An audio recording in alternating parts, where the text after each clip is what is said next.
Salut tout le monde, aujourd'hui on se retrouve pour un nouveau tuto. On va parler aujourd'hui du marketing mix, donc du passage des 4 P aux 4 C, et donc les nouveaux enjeux, les nouvelles problématiques qui se présentent aujourd'hui sur ce sujet-là.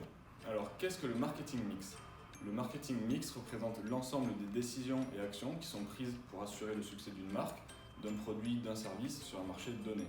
Il est traditionnellement représenté par les 4 P, donc Product, Place, Promotion and Price. Alors ces 4 P, quels sont-ils? Le premier d'entre eux, c'est Product, donc qui représente la substance, les spécificités du produit ou du service en lui-même. Donc ensuite, on a Place, qui désigne donc le réseau de distribution, les méthodes de distribution et les lieux où le produit ou service est distribué. Le troisième P, donc Promotion, qui désigne l'ensemble des méthodes publicitaires qui sont plébiscitées par la marque ou enseigne, donc pour promouvoir le produit ou service qu'elle commercialise. Et le quatrième P, donc Price, qui représente la politique de prix qui est appliquée par la marque. Donc ça peut être une politique de pénétration, donc quand on arrive sur un marché avec des prix bas, une politique d'alignement ou encore une politique d'écrémage, voilà, il y en a plusieurs. Bien que traditionnelle, cette technique montre des failles. Par définition, elle est centrée sur le produit et aujourd'hui, on se rend compte qu'il faut être centré sur le client, sur le besoin client. Aujourd'hui, on le sait, le client c'est l'acteur le plus important du tunnel de vente, du tunnel de conversion. Donc on se doit de centrer notre réflexion autour de ses besoins au lieu de les concentrer autour du produit et de comment on va le vendre. Il est donc primordial de placer le client et ses besoins au centre de notre réflexion, pour lui proposer un produit ou service qui lui sera le plus adapté possible et pour lequel il sera le plus propice à faire un acte d'achat. Cela maximisera vos chances d'optimiser vos investissements publicitaires et autres, leur efficacité et d'en ressortir un meilleur retour sur investissement possible. On va donc passer des 4 P aux 4 C, Consumer Centric. Donc dans cette méthode alternative des 4 C, le Product est remplacé par Customer Needs, les besoins clients. Donc notre client, il a ses besoins, ses problèmes, ses peurs, mais il nous faut plus que ça, il nous faut un problème urgent, un problème important, un problème solvable. Tout ça pour dire que c'est pas parce que le client a un besoin qu'il va déclencher un acte d'achat. Il faut qu'il y ait un besoin assez fort, assez puissant pour qu'il soit prêt à payer, sinon il n'y a pas de marché.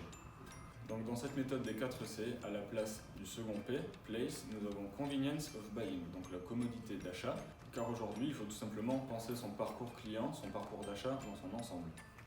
Donc un bon parcours client, un bon parcours d'achat, c'est quoi? C'est un parcours qui va vous éviter un maximum de friction, donc des moments où vous allez avoir potentiellement des questions non répondues, des systèmes de paiement qui vous paraîtront non adaptés, un site internet qui n'est pas clair. C'est autant d'occasions pour perdre des ventes.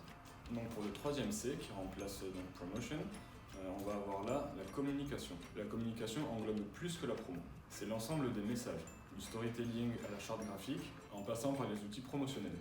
Il faut désormais penser en carrefour d'audience, en influenceur, en prescripteur, en acte d'achat.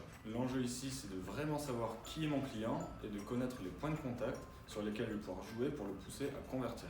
À la place du prix, on a le cost to satisfy, donc le rapport coût-satisfaction. On parle ici du coût total du besoin de notre client qui prend également en compte les coûts indirects. Donc un exemple assez parlant, si je veux prendre le TGV en banlieue avec IDTGV, un des coûts indirects va être le fait que je dois me déplacer en banlieue pour bénéficier de ce produit. Aujourd'hui, grâce à l'ensemble des travaux marketing qui sont réalisés et qui sont publiés, on a une bien meilleure connaissance des besoins de nos clients. Les parcours utilisateurs sont bien plus travaillés et cela nous amène à une concurrence qui est aujourd'hui plus exigeante qu'avant. À savoir qu'il y a maintenant plusieurs déclinaisons de la représentation du marketing mix. On a ici parlé des 4 P qui passent aux 4 C, mais il y a aussi les 4 E qui sont centrés sur l'aspect qualitatif et l'expérience client. On parlera donc d'émotion, d'expérience client, d'exclusivité et d'engagement. Donc tous ces glissements de représentation de ce marketing mix s'inscrivent bien dans l'époque dans laquelle nous vivons, qui est représentée et caractérisée par une évolution très forte et très rapide. On constate donc aujourd'hui une évolution de l'approche marketing. Les clients ont une bien meilleure connaissance des marchés et des produits, services qu'ils vont acheter. Et c'est pour ça qu'il y a un renversement. On était avant centré sur les produits, on est aujourd'hui centré sur le client et ses vrais besoins. Merci beaucoup d'avoir suivi notre vidéo. Si elle vous a plu, je vous invite à liker, à commenter et à vous abonner à notre chaîne. Salut!